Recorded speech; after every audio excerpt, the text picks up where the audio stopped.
ஒவ்வொரு நாளும் ஆரம்பத்துல 3-4 நாள்னா ரொம்ப ரொம்ப அடடா என்னடா இது செம்ம வெயில் 6 மணிக்கெல்லாம் அப்படி ஒரு வெயில் இருக்கும். அதுக்கப்புறம் என்ன பண்ணிக்கிட்டோம், நாங்கள் எங்களுக்குள்ளே அதை ஃபன் ஆக்கிக்கிட்டு சார் போயிட்டு பயங்கரமாக எங்களால் என்னென்னலாம் கலாய்க்க முடியுமோ, அதாவது ஆஃப் த கேமரா பயங்கரமாக எங்களுக்குள்ளேயே ஒரு காமெடியை க்ரியேட் பண்ணிக்கிட்டு நிறைய ஃபுட்டு வரும் யோகி பாபு சார்கிட்ட இருந்து, அதுக்கப்புறம் எம்எஸ் பாஸ்கர் சார்கிட்ட. ஏன்னா அந்த கப்பலுக்குள்ளே உட்காந்துட்டோன்னா, அந்த படகுக்குள்ளே உட்காந்துட்டோன்னா உண்மையாகவே கஷ்டமாக இருக்கும்.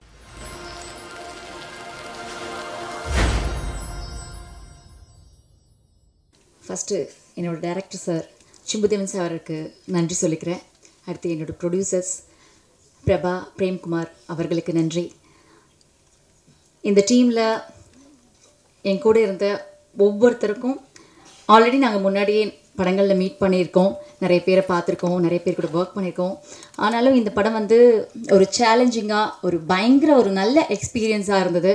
மேக்கிங் பற்றி நாங்கள் சொல்ல வேண்டியதில்லை, அதுக்காக இவ்வளோ ஒரு சர்ப்ரைஸான ஒரு வீடியோ கொடுத்துருப்பாங்கங்கிறது எதிர்பார்க்கவே இல்லை. எங்களோட ஒவ்வொரு முயற்சியும் ஒவ்வொரு உழைப்பும் எல்லாமே அந்த மேக்கிங்கில் நீங்கள் பார்த்துருப்பீங்க. சாரோட டைரக்ஷனில் நான் பண்ணுற 2வது படம் இது. புலியில் நான் ஒர்க் பண்ணியிருக்கேன். அதில் full and fully comedy role கொடுத்தாங்க. அதுக்கப்புறம் இந்த படத்துக்கு கூப்பிடும்போது அவங்க சொன்னது, யூஸ்வலான காமெடியாக இருக்கக்கூடாது, கொஞ்சம் சட்டிலாக இருக்கணும், இமோஷனான நிறைய சீன்ஸ் இருக்குது, அதுலேயும் பெட்டராக பண்ணணும் அப்படின்னு சொன்னாங்க.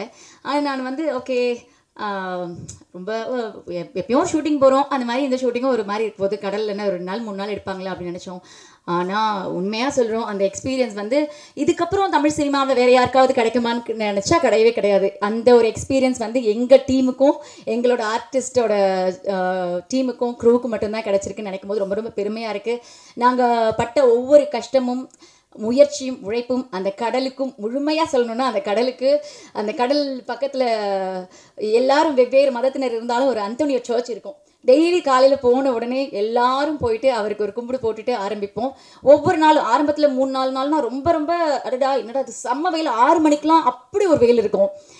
அதுக்கப்புறம் என்ன பண்ணிக்கிட்டோம், நாங்கள் எங்களுக்குள்ளே அதை ஃபன் ஆக்கிக்கிட்டு சார் போயிட்டு பயங்கரமாக எங்களால் என்னென்னலாம் கலாய்க்க முடியுமோ, அதாவது ஆஃப் த கேமரா பயங்கரமாக எங்களுக்குள்ளேயே ஒரு காமெடியை க்ரியேட் பண்ணிக்கிட்டு நிறைய ஃபுட்டு வரும் யோகி பாபு சார்கிட்ட இருந்து, அதுக்கப்புறம் எம்எஸ் பாஸ்கர் சார்கிட்ட. ஏன்னா அந்த கப்பலுக்குள்ளே உட்காந்துட்டோன்னா, அந்த படகுக்குள்ளே உட்காந்துட்டோன்னா உண்மையாகவே கஷ்டமாக இருக்கும், அப்படி திரும்ப முடியாது, அப்படி கஷ்டமாக இருக்கும். ஒருத்தவங்க உட்காரும் போது இன்னொருத்தவங்களுக்கு இடம் பத்தாது, அவங்க தொட மேலே நம்ம கால் வைக்கிற மாதிரி இருக்கும்.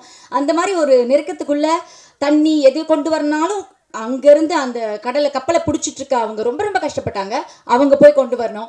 ஸோ அந்த மாதிரி வரும்போது இஷ்டத்துக்கு நல்லா சாப்பிட்டுட்டு, சார் போதுமா உங்கள் பிரேக் டைம் முடிஞ்சுதா எடுக்கலாமா அப்படின்னு சொல்கிற அளவுக்கு நாங்கள் வந்து ஃபன் பண்ணியிருக்கோம்.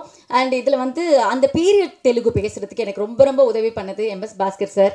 அவர் அந்த கரெக்ஷன்ஸ், அந்த நடிக்கும் போதே அவ்வளோ கரெக்ஷன்ஸு, ஸ்பஷ்டமாக பேசணும், இந்த இடத்துல இப்படி பேசணும் அப்படின்லாம் சொல்லி கொடுத்தாரு. அண்ட் கௌரி வந்து நிறைய ஹீரோயின்ஸ் கூட ஒர்க் பண்ணியிருக்கேன்.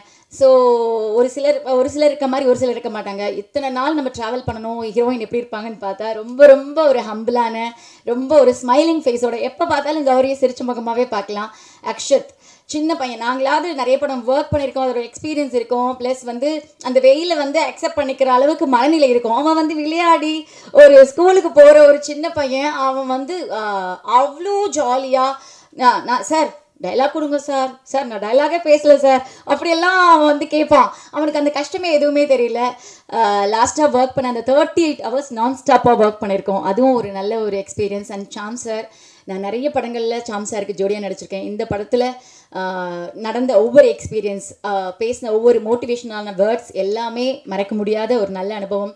அண்ட் யோகி சார், அவர் கூட, அதாவது எனக்குன்னு ஒரு சின்ன ராசி இருக்குதுன்னு நினைக்கிறேன், நான் யாருக்கூடையோ ஜோடியாக நடித்தா அவங்க ஹீரோ ஆகிடுவாங்க.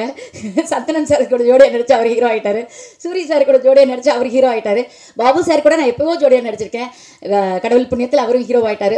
ஸோ அவரோட டிரான்ஸ்ஃபர்மேஷன் பார்க்கும்போது ரொம்ப ரொம்ப நல்லா இருக்குது. மண்டேலாவில் அவர் நடித்த விஷயம், இங்கே நம்ம போட்டில் எல்லாமே ரொம்ப ரொம்ப ரொம்ப ரொம்ப நல்லா இருந்துச்சு. ஸோ அவருக்கு நன்றி.